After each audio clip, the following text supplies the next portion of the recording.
Assalamualaikum warahmatullahi wabarakatuh. Alhamdulillah.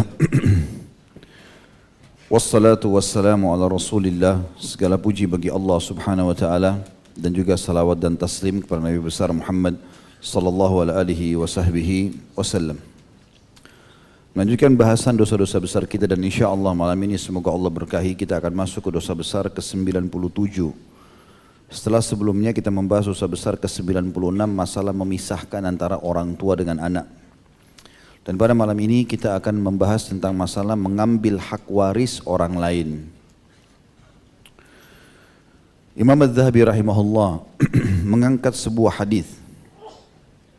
Hadis ini diriwayatkan oleh Ibnu Majah dalam Kitabul Wasaya di nomor 2703, dan juga disebutkan dalam Az-Zawaid, isnadnya terdapat Zaid Al-Ammi yang bunyinya, man marra min mirathi warithihi qata Allahu mirathahu minal jannah. Barang siapa yang melarikan sebagian dari warisan ahli warisnya, niscaya Allah akan memutuskan warisannya dari surga. Pertama sekali tentu hadis ini, saudaraku seiman, memiliki kritikan dalam hadis ya. Jadinya masih berselisih ulama tentang masalah kedudukan hadis ini. Tetapi secara makna ini memang bagian daripada agama kita. Mengetahui tentang masalah warisan dan tidak bolehnya seseorang mengambil yang bukan haknya adalah bagian dari syariat, dan banyak sekali dalil berhubungan dengan masalah itu. Hukum warisan ini atau diistilahkan juga dengan faraid, diambil dari kata-kata fard yang berarti hak yang harus diberikan kepada ahli waris. Banyak sekali dalilnya. Dalil yang pertama adalah ayat Al-Quran surah An-Nisa ayat 7 tentang wajibnya menjalankan warisan ini. Saya sudah pernah tekankan teman-teman sebelum saya baca ayat ini, kalau orang mati wajib dijalankan 4 hal. Yang pertama adalah diurus jenazahnya, mandikan, kafani, solati, kubur. Kata Nabi SAW, ikramul mayyit dafnuhu, penghormatan terhadap jenazah segera dimakamkan. Kemudian yang kedua, menjalankan wasiatnya. Sebagaimana surah An-Nisa ayat 11, Allah mengatakan, A'udzu billahi minasyaitonir rajim, min ba'di wasiyatin tusuna biha aw dain. Kalau orang meninggal maka dijalankan wasiat kalian, ya, orang yang meninggal itu, dan setelahnya datang yang ketiga, pembayaran utang atau pelunasan utangnya. Karena Allah bilang di An-Nisa ayat 11 tadi, min ba'di wasiyatin, setelah wasiat, aw dain, atau utang, ya. Dan yang terakhir, yang keempat, dibagi warisannya. Dan kita akan fokus bahas yang keempat ini tentunya, ya. Membagi warisan teman-teman ini banyak sekali rentetan hukum di situ. Yang pertama itu perintah Allah SWT, sebagaimana kita akan bacakan dalil-dalilnya insyaAllah. Juga sabda, baik ayat Al-Quran, baik Al-Quran ataupun dari sabda-sabda Nabi SAW. Kemudian yang kedua juga, menahan warisan sendiri adalah kezaliman, menahan hak orang lain. Apalagi kalau sampai dia memakannya, mengambil karena dia anggap adiknya masih kecil, nggak ngerti misalnya, atau ahli waris ada yang tidak tinggal sekota, kemudian sengaja dia nggak mau kasih, dia tidak ceritakan kalau ini sudah meninggal si fulan, dia harus dapat warisannya. Maka ini rentetan dosa-dosa besar semua. Ada kezaliman, memakan hak yang bukan haknya, ya. Masuk dalam bab mencuri, banyak rentetan dosa-dosa besar di situ. Dalil yang pertama surah Nisa ayat 7, Allah berfirman, A'udzubillahi minasyaitonirrajim, lirrijali nasibun mimma tarakal walidani wal aqrabuna walin nisa'i nasibun mimma tarakal walidan walin nisa'i nasibun mimma tarakal walidani wal aqrabuna mimma qalla minhu aw kathur nasiban mafruḍa. Yang artinya, bagi laki-laki ada hak bagian dari harta peninggalan ibu bapak dan kerabatnya, maksudnya yang sudah meninggal, dan bagi wanita juga ada hak bagian dari harta peninggalan ibu bapak dan kerabatnya. baik sedikit ataupun banyak, sebagai bagian yang telah ditetapkan. Ya. Berarti di sini Allah Subhanahu wa taala menetapkan semua orang yang punya hubungan kerabat dengan si mayit di sini, terutama nanti akan kita sebutkan siapa saja orang-orang yang akan menerima itu, maka mereka punya hak syar'i. Dan kita kalau masuk dalam satu ahli waris tadi tidak boleh kita campur tangan di situ. Harus kita berikan hak mereka. Kita cuma boleh mengambil hak kita saja. Dalil yang pertama. Dalil yang kedua, surah An-Nisa juga ayat 11, tadi yang saya bacakan itu ya. Tapi ini ada potongan ayatnya. A'udzu billahi minasyaitonir rajim, yusikumullahu fi auladikum lidzakari mithlu hadzil unthayain. Allah telah mensyariatkan bagi kalian tentang pembagian warisan itu, ya, atau pembagian warisan untuk anak-anak kalian kalau kalian meninggal, yaitu bagian seorang anak laki-laki sama dengan bagian dua orang anak perempuan. Ya. Kata As-Sa'di, Syekh Sa'di rahimahullah, pemilik juga penulis tafsir beliau ya. Beliau mengatakan dalil-dalil ini membuktikan bahwasanya Allah Subhanahu wa taala lebih sayang kepada anak-anak kita daripada kita sendiri. Karena Allah Subhanahu wa taala mewasiatkan kepada orang tua untuk meninggalkan warisan kepada anak-anak. Di dalam hadis Bukhari, pernah Sa'ad bin Abi Waqqas radhiyallahu anhu sakit keras. Beliau kaya raya, cuma punya satu anak perempuan. Maka dia mengatakan, ya Rasulullah, saya mewasiatkan harta saya 1/3 atau 3/4 harta. Kata Nabi, bolehkah? Kata Nabi SAW, banyak sekali. Setengah ya Rasulullah, masih banyak.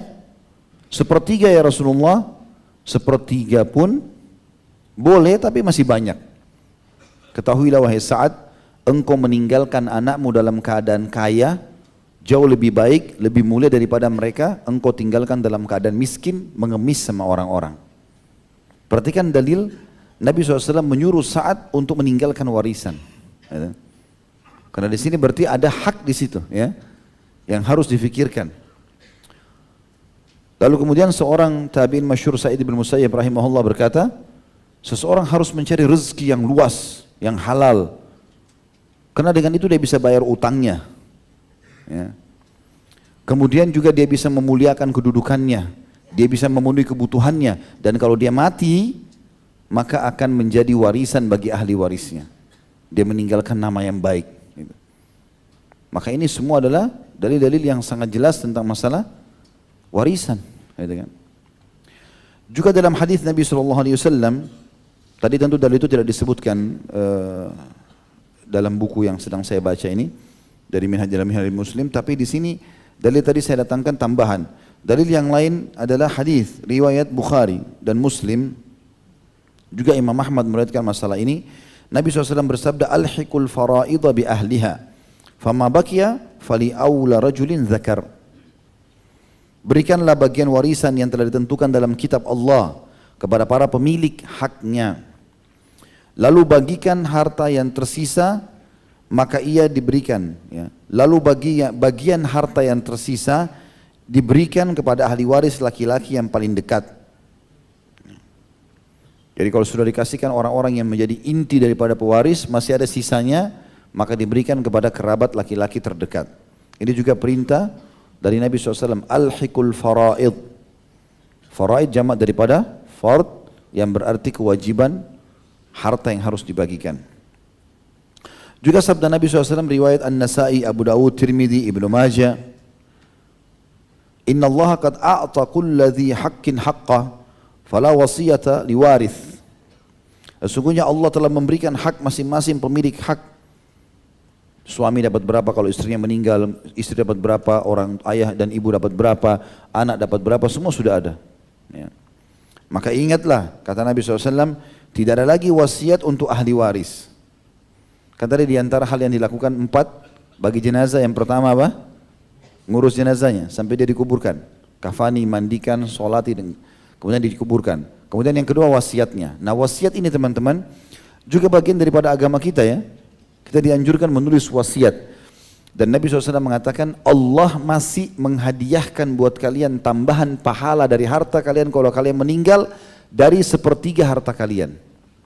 Artinya kita masih bisa nulis wasiat dari total harta saya semuanya yang akan saya tinggalkan, sepertiganya untuk pesantren ini, sepertiganya untuk bangun masjid, sepertiganya untuk ini, tapi tidak boleh lebih dari sepertiga. Sisanya harus dibagikan kepada ahli waris, bagaimana hadis Sa'ad tadi bin Abi Waqqas radhiyallahu anhu. Maka di sini teman-teman, wasiat boleh untuk kita, ya, tapi sepertiga harta. Cuma tidak ada lagi wasiat untuk ahli waris. Tidak boleh lagi kita mengatakan karena anak pertama ini paling perhatian dengan saya, maka selain warisan haknya nanti dia dapat sama adik-adiknya, maka saya tulis wasiat lagi. Kalau kakak pertama ini harus dikasih tambahan setengah dari harta saya, nggak boleh. Kata Nabi SAW, tidak ada lagi wasiat untuk ahli waris karena sudah punya penentuan hak. Bisa difahami ini? Allahu a'lam. Wajah-wajah yang meragukan. Faham atau enggak ini? Faham enggak ini? Baik. Selanjutnya kita masuk teman-teman, sebab-sebab ya. Kira-kira apa sebabnya orang-orang mendapatkan warisan? Sebab yang pertama, orang berhak mendapatkan warisan adalah jalur nasab atau punya jalur keturunan, ya. Yaitu kehubungan kekerabatan, status ahli waris termasuk dalamnya bapak dari pihak yang diwarisi atau anak-anak atau kerabat jalur ke samping seperti saudara, ya, beserta anak-anak mereka, keponakan-keponakan, dan paman dari jalur bapak beserta anak-anak mereka. Berdasarkan firman Allah Subhanahu wa taala surah An-Nisa ayat 33 tentang jalur nasab ini termasuk sebab pertama mendapatkan warisan. An-Nisa 33 bunyinya a'udzubillahi minasyaitonirrajim wa likullin ja'alna mawaliya mimma tarakal walidani wal aqrabun. Al-ayah. Bagi tiap-tiap harta peninggalan dari harta yang ditinggalkan ibu bapak dan karib kerabat, kami jadikan pewaris-pewarisnya. Artinya memang dari jalur nasab itu akan ada pewaris-pewarisnya. Kemudian yang kedua pernikahan. Ini poin demi poin ya, nanti akan kita sebutkan penerima-penerima itu.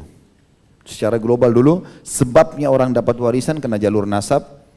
Yang kedua karena pernikahan, yaitu akad yang sah yang menghalalkan hubungan dengan istri atau suami istri. Kendati pun suami belum menggaulinya dan belum berduaan dengannya, tapi sudah akad nikah. Misalnya ada orang selesai akad nikah, nasibnya meninggal. Mudah-mudahan antum tidak begitu ya. Baru dia bilang qabiltu nikahaha, itu kan. Bimaharin madkur mati. Maka dia di sini sudah suami istri walaupun dia belum menggauli istrinya. Maka hartanya akan menjadi bagian dari harta tersebut, ada bagian buat istrinya. Istrinya masuk di sini, ya. Sesuai dengan surah An-Nisa ayat 12. A'udzubillahi minasyaitonirrajim walakum nisfu ma taraka azwajukum. Al-ayah. Dan bagi kalian para suami seperdua dari harta yang ditinggalkan oleh istri-istri kalian atau setengah dari harta, ya. Tentu ini ada nanti akan kita jelaskan ya. Kalau seorang suami, ya, istrinya meninggal tidak punya anak, dia dapat seperempat dari total harta. Tapi kalau istrinya punya anak, dia punya anak dari istri itu, maka dia akan dapat, kalau tidak ada anak setengah. Kalau ada anak seperempat, ini buat suami. Kalau buat istri, kalau suaminya meninggal, tidak ada anak, dia dapat 1/6. Kalau ada anak, dia dapat 1/8. Ya, nanti akan kita jelaskan juga masalah itu. Tapi intinya adalah pernikahan tadi menyebabkan adanya warisan. Ya. Yang ketiga, wala atau perwalian. Jadi kayak misalnya pernah saya jelaskan ini di tablik akbar kita, kalau teman-teman sudah sering ikutin serial sahabat pasti tidak asing dengan istilah wala. Kalau seseorang punya budak, dia beli di pasar perbudakan, orang yang ditawan di peperangan, ya, diperbudak lalu kita tebus bayar. Nah kalau kita tebus seorang budak lalu kita mengatakan kamu bebas karena Allah, kita bebasin karena Allah, tanpa ada pembayaran apapun dari dia, karena kita mau cari pahala. Nah, ini saya pernah singgung juga di kisah-kisah para sahabat, termasuk Talha bin Ubaidillah radhiyallahu anhu, salah satu yang jamaah surga. Beliau tiap hari membebaskan sekitar 30 orang budak, beli bebasin. Karena Allah mengatakan fakku raqabah, bebasin budak, tahrir raqabah, bebasin budak, gitu lah. Disuruh beli bebasin, bebasin, itu pahala. Yang jelas kalau seandainya kita bebasin tanpa ada syarat dengan dia, kita mengatakan kau bebas karena Allah, ada namanya istilah wala. Ya. Maka saya yang bebasin dia, misalnya si A saya bebasin, maka dikatakan A maula Khalid, karena saya bebasin dia. Ada istilah wala, maula, wala ini. Nah kalau saya bebasin dia begitu, kemudian dia bekerja, dia jadi kaya raya, dia meninggal, saya termasuk ahli warisnya. Karena saya bebasin dia, tapi hanya saya saja. Anak-anak istri saya enggak masuk, karena saya sendiri yang bebasin dia. Jelas ini? Ya, Rasulullah SAW bersabda berhubungan dengan masalah itu, al-wala'u liman a'taq. Ya. Hadis ini diriwayatkan Imam Bukhari dan Imam Muslim. Artinya wala itu, ya, penisbatan nama A walinya atau maula fulan, dan nanti kalau si budak dibebasin meninggal, dia dapat warisan karena wala itu adalah haknya orang yang memerdekakan. Haknya orang yang memerdekakan. Kemudian juga kita masuk ke masalah penghalang-penghalang untuk menerima warisan. Kalau tadi itu sebab-sebab terima warisan ada 3. Apa tadi? Nasab, terus? Oh, pernikahan lebih besar suaranya. Terus? Kewalian, baik. Kewalaan. Sekarang penghalang-penghalangnya yang menyebabkan orang tadinya ahli waris bisa tidak dapat. Apa sebabnya? Yang pertama, kekufuran, karena kafir. Ya. Baik itu memang dia kafir ataupun dia murtad. Jadi seorang muslim tidak dapat mewarisi kerabatnya yang kafir, dan orang kafir juga yang kerabatnya tadi tidak bisa mewarisi kerabatnya yang muslim. Hal ini berdasarkan sabda Nabi SAW, la yarithul kafirul muslim walal muslimul kafir. Orang kafir tidak bisa mewarisi orang muslim, dan orang muslim tidak bisa mewarisi orang kafir. Ya. Hadis ini diriwayatkan Ahmad dan Al-Qutni, ya, dan juga Al-Hakim. Juga ada lafaz la yarithul muslimul kafira walal kafirul muslim. Orang muslim tidak bisa mewarisi orang kafir, dan orang kafir tidak bisa mewarisi orang muslim. Hadis ini diriwayatkan Imam Bukhari dan Imam Muslim. Jadi artinya mirip dengan lafaz ini, ya, cuman terbalik tulisannya saja, ya. Kalau dalam riwayat Bukhari Muslim, la yarithul muslimul kafiru walal kafiru muslim. Kalau dalam riwayat yang tadi sebelumnya, la yarithul kafirul muslim walal muslimul kafir. Yang kedua, pembunuhan.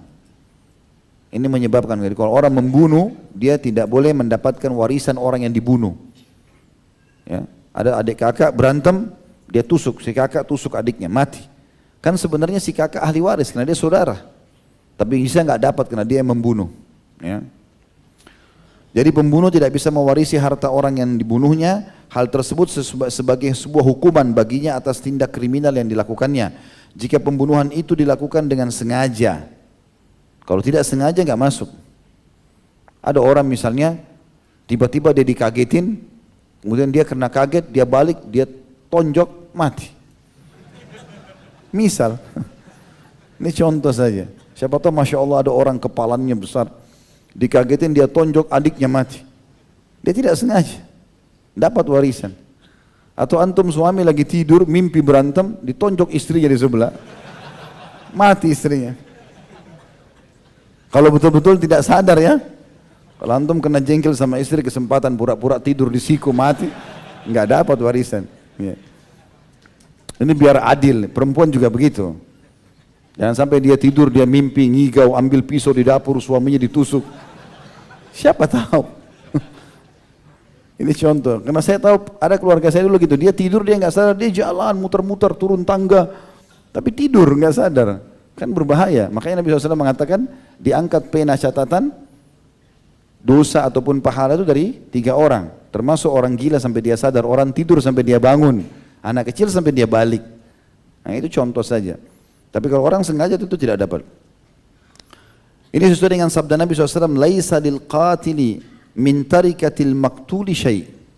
Pembunuh itu tidak berhak mendapatkan sedikit pun dari harta peninggalan orang yang dibunuhnya. Hadis ini riwayat Abdul Bar, Ibnu Abdul Bar, dan beliau mensahihkannya. Gitu kan. Sementara dalam riwayat Darul Qutni dan Al-Baihaqi disebutkan, laisa lil qatili minal mirathi syai'. Pembunuh itu tidak berhak mendapatkan warisan sedikit pun. Ini yang kedua, penghalang yang kedua. Jadi penghalang pertama masalah kekufuran, penghalang kedua adalah pembunuhan. Yang ketiga perbudakan. Ya. Jadi seorang budak tidak mewarisi dan tidak pula dapat diwarisi sama sekali. Jadi kalau antum beli budak, antum nggak bebasin dia. Beda tadi kalau kita bebasin karena Allah, kita punya hak waris dari dia. Tapi kalau enggak, dia tetap dalam kondisi budak, dia tidak bisa mewarisi tuannya, tuannya juga tidak bisa mewarisi dia. Baik status budak itu utuh atau sebagian saja. Seperti kasus al-muba'ad, ya, atau orang yang sebagian dirinya merdeka dan sebagian lagi masih dalam keadaan budak. Contoh gini, ada seorang budak harganya 50 juta misal. Ini contoh saja. Ada nilai di pasar 50 juta. Datanglah si A sama si B, membeli budak itu masing-masing 25 juta. Gitu kan? Maka berarti budak ini dimiliki oleh dua orang. Budak ini harus bisa membagi waktunya kedua majikannya, setengah ini. Dia bekerja misalnya 12 jam sama ini, 12 jam sama ini, gitu. Contoh saja. Sekarang kalau ada salah satu dari budak dari pemilik tuan ini mengatakan, misalnya si A sama si B, si A mengatakan, hak saya sudah bebasin kamu. Berarti kan setengah budak ini bebas. Ya. Si B bilang enggak, saya enggak mau bebasin. Berarti budak itu masih terikat setengahnya. Paham enggak ini? Baik. Jadi itu diistilahkan dengan muba'ad, ya. Atau mukatab. Masih ingat mukatab enggak? Hah? Subhanallah. Ini berulang-ulang saya ulangi. Mukatab itu teman-teman seorang budak yang mau bebasin dirinya. Jadi misalnya ada budak kita datang lalu dia mengatakan, saya mau bebas. Bagaimana caranya? Negosiasi sama majikannya. Majikannya bilang, boleh, tapi kamu bayar 10 juta. Dia bilang, baiklah, saya cicil ya, saya bayar sebulan 1 juta. Jadi 10 bulan saya bebas. Itu namanya mukatab. Artinya dia buat akad tertulis ya dengan majikannya kalau dia mau menebus dirinya. Dan ini dalam Islam kalau ada yang seperti ini, kita semestinya sunnahnya, ibadahnya adalah kita bebasin, kita berikan dia kesempatan itu. Dan kata Nabi SAW, 3 orang yang pasti diberikan rezeki, gitu kan? Orang mujahid di jalan Allah, orang yang menikah karena takut berzina, dan yang ketiga adalah mukatab. Budak yang mau bebasin dirinya itu dijamin diberikan rezeki oleh Allah Subhanahu wa taala. Nah, kalau mukatab ini kalau dia masih dalam masa pembebasan misalnya 10 bulan, kemudian dia meninggal, maka di sini tidak ada warisan. Ya. Jadi walaupun mukatab juga sama atau budak yang dalam proses pemerdekaan dirinya dengan cara membayarkan sejumlah uang untuk pemiliknya. Ini sesuai dengan sabda Rasulullah SAW, fil abdi yu'taku ba'duh, yarithu wa yurathu ala qadri ma ataqa minhu. Berkenaan dengan seorang budak yang diberdekakan sebagiannya, maka dia mewarisi dan diwarisi sesuai dengan kadar bagian yang merdeka darinya saja. Hadis ini disebutkan oleh Ibnu Qudamah di kitab Al-Mughni beliau di jilid 6 halaman 349. Itu yang ketiga, yang menghalangi warisan. Yang keempat, perzinahan atau anak zina. Enggak ada warisan ini. Anak dari hasil zina tidak dapat mewarisi bapaknya dan bapaknya pun tidak dapat mewarisinya. Dia hanya dapat mewarisi ibunya. Dan ibunya pun dapat mewarisinya tanpa bapaknya. Ini salah satu pendapat ulama ya. Sabda Nabi SAW, al-waladu lil firashi wal ahiril hajr. Anak itu dinisbatkan kepada si pemilik tempat tidur dan pezina mendapatkan penghalang dari hubungan nasab. Hadis ini riwayat Bukhari Muslim. Artinya kalau terjadi, na'udzubillah, seorang wanita punya suami, kemudian dia selingkuh sama laki-laki lain, dia berzina, lalu dia hamil. Enggak jelas nih siapa ayahnya nih, karena 2 sumber sperma, dari suaminya sama dari laki-laki haram, gitu kan? Maka di sini dalam hadis dijelaskan anak itu langsung dinisbatkan atau dihak milikkan kepada pemilik ranjang, maksudnya suami sah. Ya. Jadi kalau sampai na'udzubillah terjadi seorang wanita hamil, ya, dan dia memang punya selingkuhan laki-laki lain, dia juga biologis sama itu, dia biologis juga sama suaminya, lalu dia hamil, maka anak di perutnya walaupun ada sperma si pezina tadi, tetap dinisbatkan kepada suaminya. Dan orang yang pezina, anak hasil zina, mendapatkan penghalang dari hubungan nasab. Tidak ada nasabnya. Berarti tidak ada warisan. Karena tidak ada nasab. Ya. Ini tentu pendapat yang disebutkan oleh jumhur ulama tentang masalah ini ya. Ada pendapat-pendapat yang lain mengatakan kalau orang tuanya sampai taubat, maka dikembalikan nasabnya. Itu khilaf panjang di antara ulama. Tapi kita bicara sekarang globalnya dulu. Intinya kalau anak zina tidak ada warisan. Yang kelima, li'an. Ini penghalang juga warisan.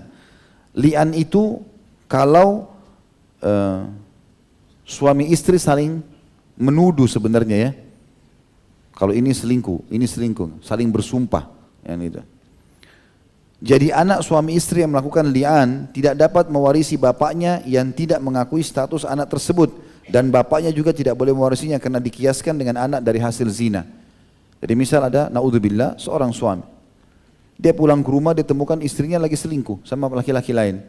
Hamillah si perempuan ini. Lalu dia tidak mau akui, enggak, ini bukan anak saya. Saya lihat kamu berzina misalnya. Maka lahirlah si anak tadi dari perempuan itu. Di sini kalau dia li'an itu dia datang kepada wali. Kalau kita mungkin di Indonesia sekarang mungkin departemen pengadilan agama lah ya, pengadilan agama. Kalau di zaman Nabi SAW pernah terjadi itu. Jadi ada suami istri, si suami nuduh istrinya selingkuh. Bilang, ya Rasulullah ini orang selingkuh nih, saya temukan sama laki-laki. Istrinya ditanya, istrinya bilang tidak, saya tidak pernah selingkuh. Maka Nabi SAW dudukkan dua-duanya, diingatkan kepada Allah, hati-hati, ini hukum Allah, jangan teledor. Ditanya suami, dia bilang tidak ya Rasulullah, betul dia berzina, saya tahu. Tanya istrinya, tidak, betul saya tidak selingkuh. Maka Nabi SAW mengatakan tidak ada cara lain kalau begitu. Ini harus ada li'an. Li'an itu si penuduh suami harus bersumpah 5 kali. 4 kali dia bersumpah atas nama Allah kalau dia benar. Yang kelima, dia akan kena laknatnya Allah kalau dia dusta. Lalu si istri yang dituduh juga bersumpah 4 kali atas nama Allah kalau suaminya bohong. Yang kelima, murkanya Allah datang sama dia kalau dia yang bohong, gitu kan? Tapi di sini teman-teman, kalau terjadi li'an seperti ini, maka ini hati-hati ya. Jadi jangan teman-teman selalu bawaan curiga, kecurigaan sama pasangan, serahkan kepada Allah SWT. Dia melakukan perbuatan haram itu urusan dia sama Allah. Yang penting yang saya lihat salah saya ingatkan. Kalau saya tidak lihat tidak usah dicampurin. Karena itu urusan dia sama Allah. Apalagi orang kalau sampai terus saja melemparkan pertanyaan yang memojokkan bagi pasangan. Ambil pelajaran dari kisah ini. Maka setelah itu, setelah mereka saling melaknat tadi istilahnya, bersumpah, demi Allah dia selingkuh, yang satu mengatakan demi Allah dia dusta, sudah pakai namanya Allah sampai 4 kali dan 5 kali yang satu minta laknat kepada Allah kalau dia bohong, yang satu minta murka Allah kalau dia bohong, ini bahaya sekali. Maka Nabi SAW memisahkan, dan ini pisahnya teman-teman, cerai abadi, nggak bisa gabung, nggak bisa kembali lagi. Kan dalam bab cerai itu ada namanya talak raj'i, ada talak bayin. Talak raj'i kalau laki-laki mengucapkan 2 kali sama istrinya, kata Allah SWT, at-talaku marratan, cerai itu 2 kali bisa kembali.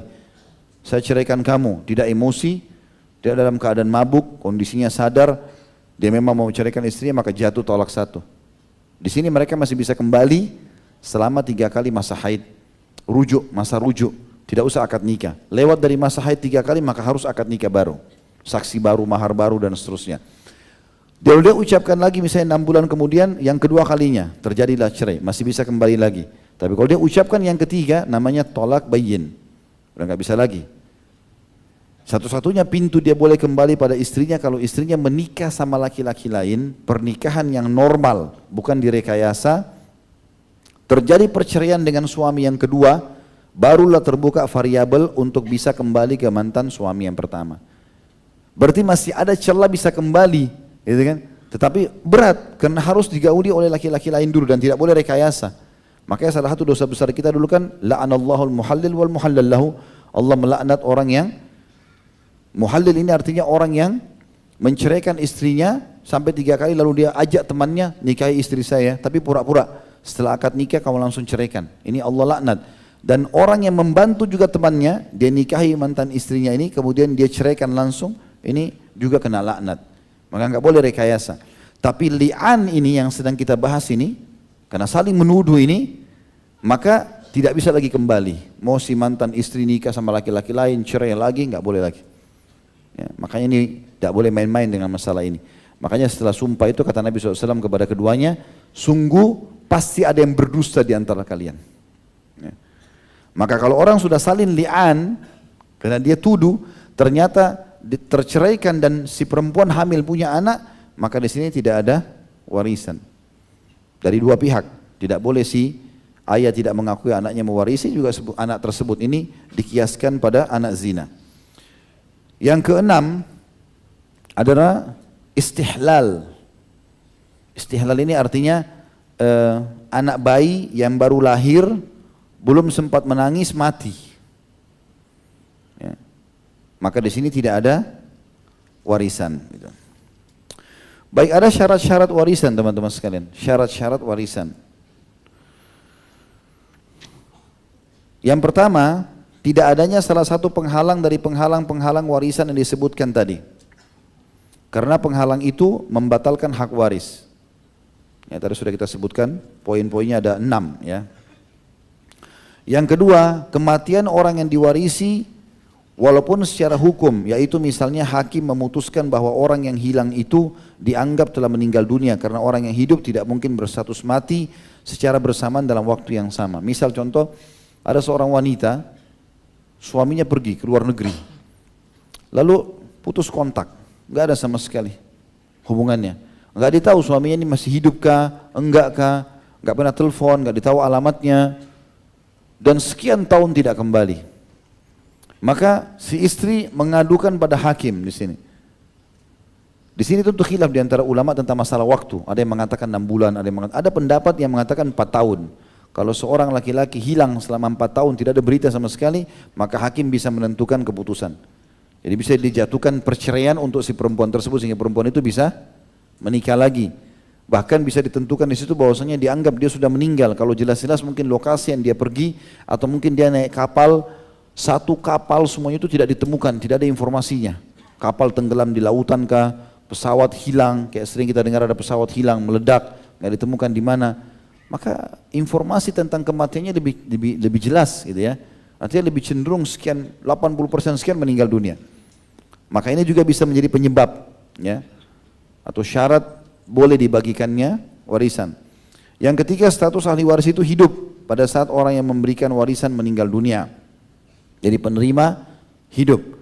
Jadi jika seorang wanita ditinggal mati oleh salah seorang dari anaknya sementara di perutnya terdapat janin, maka janin tersebut berhak menerima warisan dari saudaranya yang meninggal dunia tersebut jika dia menangis keras, ya maksudnya sudah lahir.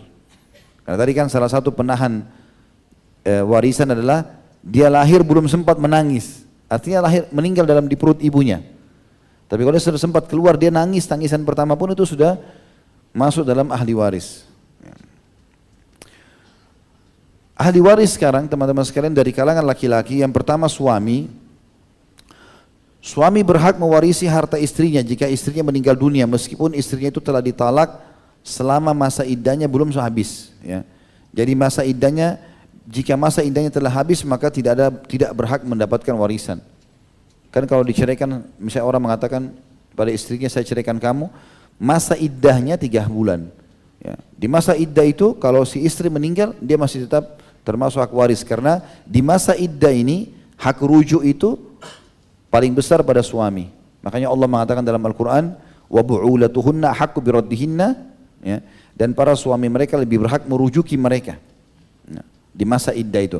Kalau lewat masa iddah, si perempuan ini misalnya 3 kali masa haid sudah boleh memilih laki-laki lain selain suaminya. Jadi suami punya hak di sini dari kalangan laki-laki ya. Yang kedua, laki-laki yang telah memerdekakan budak atau al-mu'tiq. Tadi kita bilang yang dapat istilah maulah. Dia bebasin budak, maka dia dapat warisan. Yang ketiga, kerabat. Mereka terdiri dari 3 kelompok. Ada pokok kerabat atau usul. Kerabat yang ke atas, yaitu ayah sama kakek. Ya. Kemudian juga ada furu' cabang ke bawah, yaitu anak, cucu. Ya. Lalu kemudian ada juga hawash. Ya. Hawashi, ini adalah jalur ke samping. Seperti saudara kandung, anak-anak saudara, ya, dan jalur ke bawahnya para saudara seibu, ya. Dia saudara seayah, saudara seibu, saudara ke samping, ini semuanya juga laki-laki mendapatkan warisan. Dan kerabat jalur ke samping juga yang jauh termasuk dalamnya paman dari jalur bapak beserta anak-anaknya dan jalur ke bawahnya baik para paman yang sekandung dengan bapak atau para paman yang sebapak dengan bapak. Dia saudaranya ayah kita, paman kita, baik itu dia sekandung, seibu dan seayah, atau seibu atau seayah saja. Semuanya tetap mendapatkan hak waris di sini. Semua laki-laki tadi itu semuanya ahli waris yang berhak mewarisi harta peninggalan mayit. Kemudian ahli waris dari perempuan. Yang pertama istri, sebagaimana tadi suami punya hak waris ya. Yang kedua perempuan yang memerdekakan budak atau al-mu'tiqah. Tadi kan kalau misalnya laki-laki dia beli budak lalu dia bebasin, dia mengatakan kau bebas karena Allah. Si laki-laki diistilahkan dengan mu'tiq. Dia punya istilah maula dari budak yang dia bebasin tadi. Perempuan pun bisa, dia bisa beli budak dia bebasin, sama dia juga sama, mendapatkan istilah maulahnya di sini. Ya. Seperti Atha bin Abi Rabah rahimahullah, seorang ulama tabi'in dibebaskan oleh majikannya yang perempuan. Ya, majikannya lihat dia rajin sekali, 8 jam dia bantu majikannya, 8 jam dia gunakan untuk ya menuntut ilmu, dan 8 jam lagi dia gunakan untuk istirahat dan ibadah sholat malam. Dan sampai dia lagi bekerja jadi budak, itu banyak orang-orang Mekah yang datang bertanya hukum. Maka majikannya lihat ini orang luar biasa ini.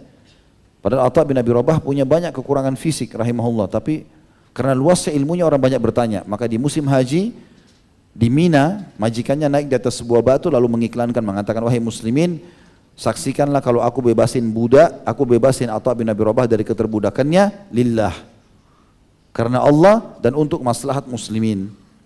Maka mulai hari itu Atha bin Abi Rabah menjadikan Masjid Haram sebagai rumahnya dan dia bebas. Tapi di sini dia majikannya ini punya nisbat maulah, dia bebas. Jadi perempuan pun bisa itu. Yang ketiga kerabat, mereka terdiri dari 3 kelompok juga. Ya, usul tadi sama dengan laki-laki, itu adalah ibu dan nenek, nenek dari ibu serta nenek dari bapak. Ya. Kemudian furu, cabang ke bawah, yaitu anak perempuan dan cucu perempuan dari anak laki-laki dan jalur ke bawahnya. Ya, jadi cucu perempuan dari anak laki-laki, cucu perempuan dari anak perempuan tidak dapat di sini ya.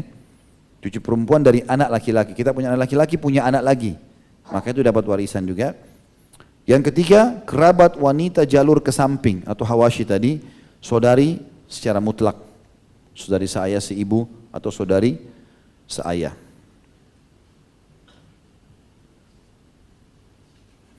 Adapun bibi dari jalur bapak, ya, bibi dari jalur ibu, tante maksudnya, cucu perempuan dari anak perempuan, anak perempuan punya anak lagi perempuan, ya.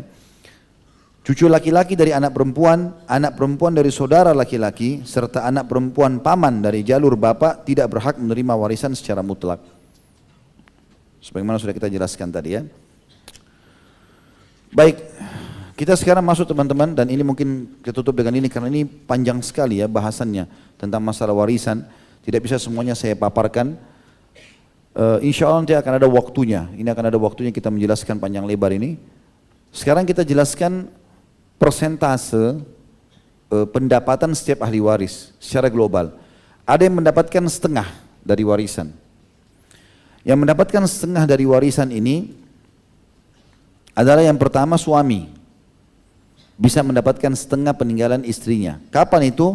Jika istrinya meninggal dunia tidak memiliki anak laki-laki dan tidak pula memiliki cucu dari anak laki-laki, baik cucu laki-laki atau cucu perempuan.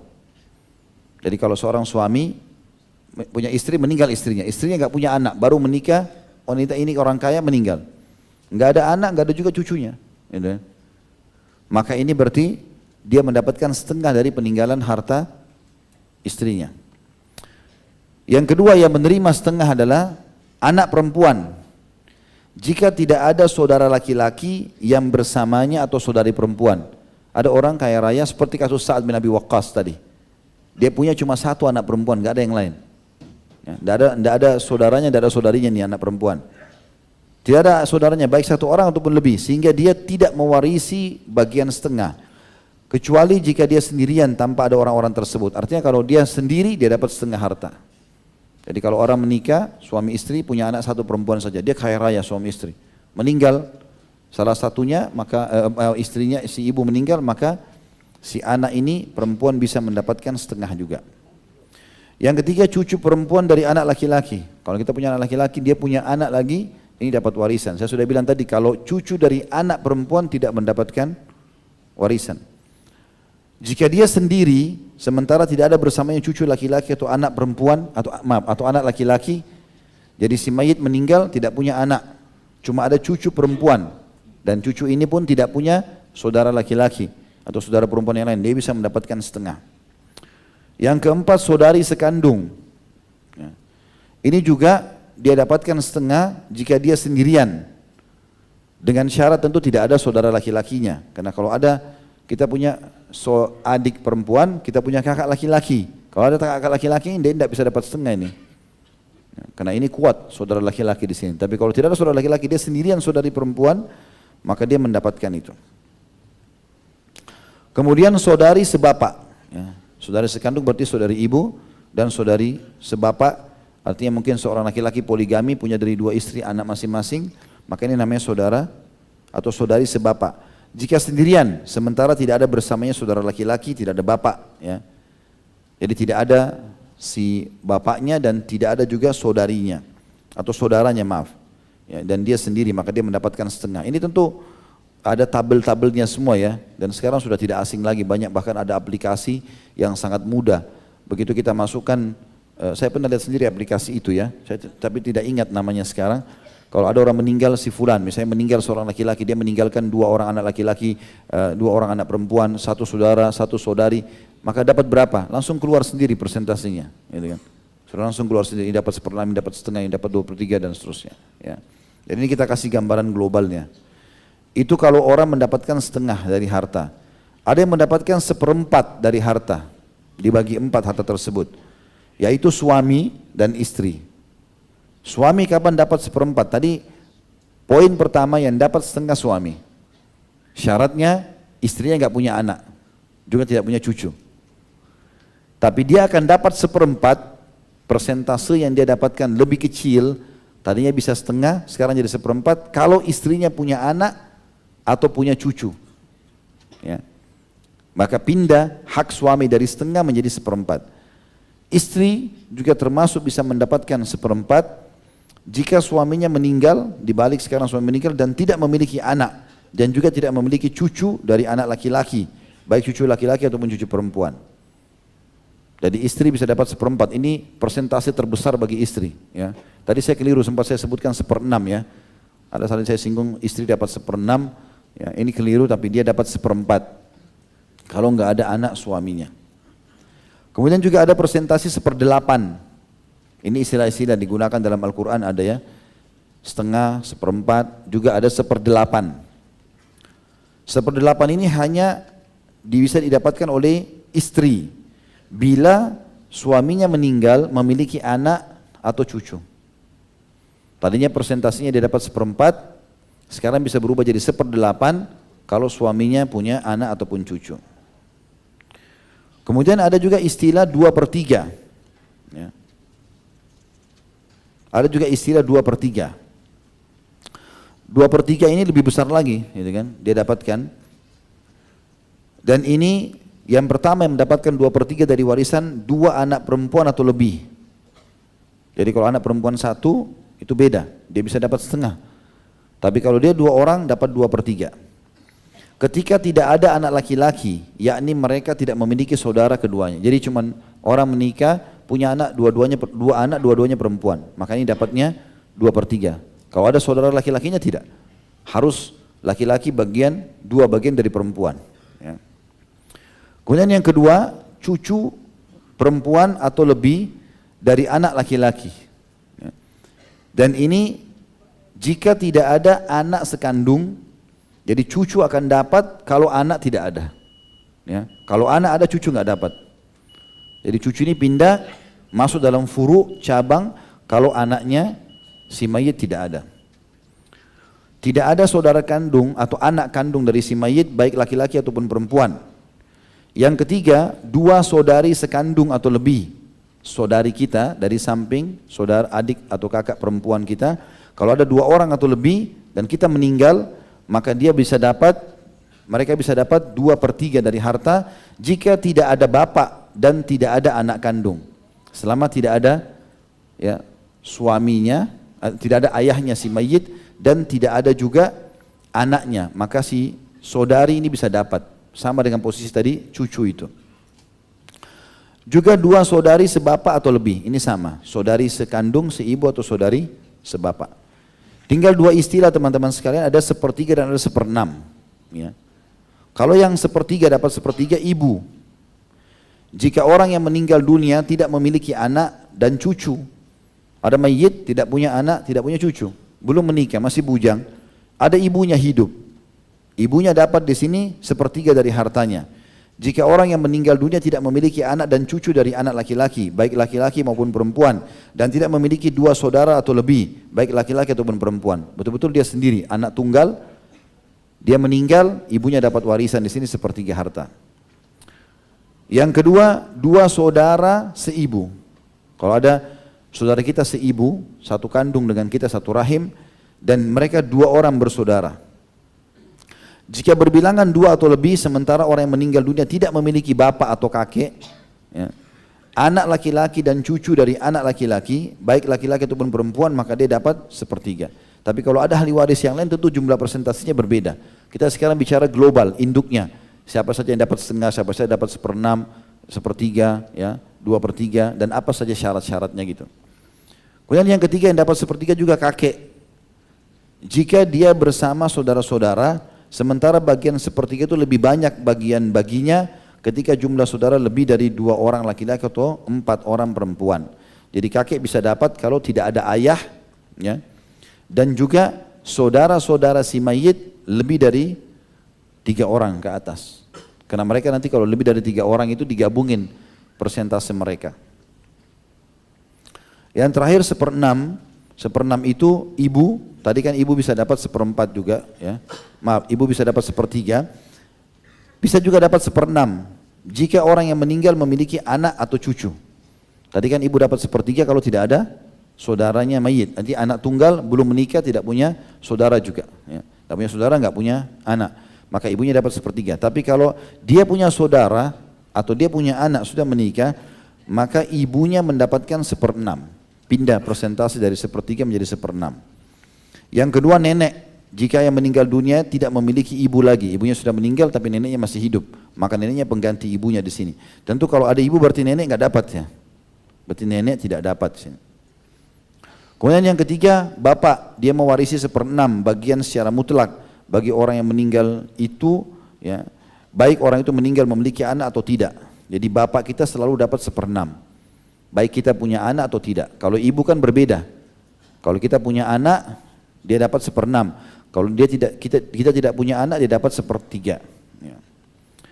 Kemudian kakek juga syaratnya dapat seperenam, tapi syaratnya tidak ada ayah. Kalau ada ayah, maka kakek ini tertutupi.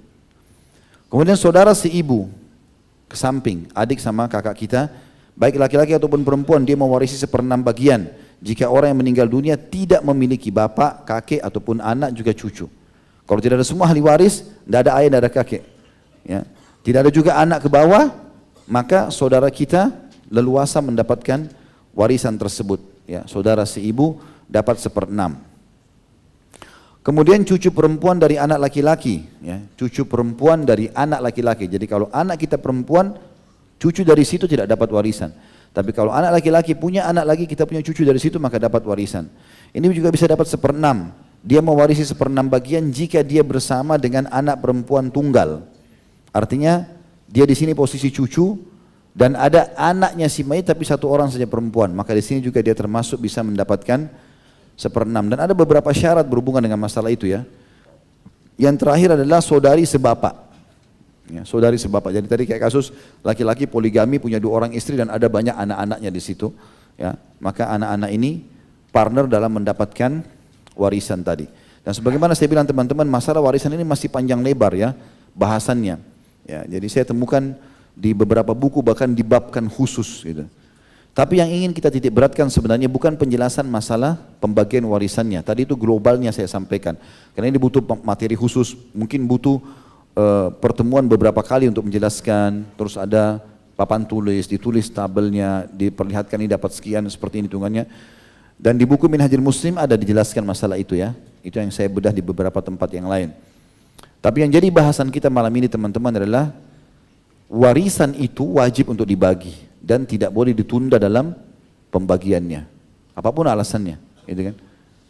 Jadi dia berusaha untuk membagi, tidak boleh tidak. Ya, kalau dia tidak mengerti, dia serahkan kepada ahlinya. Datang kepada pemerintah setempat menyampaikan. Dan juga poin tidak kalah pentingnya harus dijalankan sesuai dengan syariat Allah Subhanahu Wa Taala. Nggak boleh sesuai dengan hawa nafsu. Karena ada ahli waris nggak mau tahu. Allah mengatakan di dzakari mithlu hadzil unthayain, laki-laki dapat bagian 2 dari perempuan, dia bilang nggak boleh. Harus perempuan juga, karena saya perempuan harus saya terima sama dengan saudara saya laki-laki. Makanya biasa orang kalau meninggal dunia, ahli warisnya ditanya, mau melalui pembagian Islam atau enggak? Pengadilan agama atau pengadilan umum? Gitu kan? Karena kalau pengadilan agama melalui hukum syariat Islam, kalau pengadilan umum tidak. Maka perempuan akan diberikan sama porsi dengan laki-laki, dan ini tidak boleh, melanggar hukum Allah SWT. Dan juga sudah saya jelaskan ini sebagai penutup, kalau laki-laki diberikan warisan 2, kenapa laki-laki diberikan warisan 2 sementara perempuan 1? Karena laki-laki kewajiban nafkah orang tuanya sampai dia balik, sehingga setelah dia balik itu dia cari rezeki sendiri, walaupun orang tuanya pembantunya tentunya. Kalau anak perempuan tidak, dia wajib dinafkahi sampai dia menikah. Maka wanita atau perempuan selalu aman dalam 2 keadaan. Baik dia sebelum menikah, ayahnya wajib menafkahi. Kalau ayahnya meninggal, pamannya menafkahinya, saudaranya menafkahinya. Jadi selalu aman. Kalau dia sudah menikah, walaupun suami ini orang asing tidak dikenal sebelumnya, wajib menafkahi dia. Nafkah berarti disiapin makannya, minumnya, pakaiannya, tempat tinggalnya. Sebagaimana sudah pernah saya jelaskan juga masalah nafkah. Makanya warisannya perempuan 1, karena selalu aman saja. Itu paling warisan menjadi tabungan dia. Tapi laki-laki tidak, dia harus biaya dirinya, dia harus biaya ibunya, orang tua ayah ibunya, istrinya, anaknya. Jadi memang dia mendapatkan 2 bagian. Maka orang-orang ini harus bertakwa kepada Allah SWT, tidak boleh mengikuti hawa nafsu. Maunya yang penting, saya maunya pokoknya sama rata. Berapa kali kasus warisan begitu saya temukan, mereka selalu memaksakan harus saudari perempuan mendapatkan lebih daripada laki-laki. Padahal dia tidak boleh. Ini bisa jadi harta haram. Satu-satunya celah yang boleh kalau seandainya sudah dibagi masing-masing sudah dengan hukum syariat Islam, lalu misalnya anak laki-laki, misalnya dia kakak tertua, adiknya ada 4 orang perempuan, dia dapat banyak, maka dia pikir, sudahlah saya sudah terima hak saya, sekarang saya kembalikan, saya mau berbagi dengan saudari saya. Dan itu bagi pun terserah dia, tidak ada persentasenya, dia mau kasih 1%, dia mau kasih 1 juta saja, itu terserah dia. Allahu a'lam. Baik, itu bahasan kita insyaAllah. Dan ingat kembali hadisnya. Yang kita sedang bahas adalah kata Nabi SAW, siapa yang menahan atau mengambil hak waris ya, dari ahli waris, maka Allah pun akan memotong ya, haknya pada hari kiamat. Allahu a'lam. Ya, Allah akan mengambil haknya dari surga. Artinya ada bagian-bagian di surga yang akan hilang darinya. Subhanakallahumma bihamdika asyhadu an la ilaha illa anta astaghfiruka wa atubu ilaik. Wassalamualaikum warahmatullahi wabarakatuh.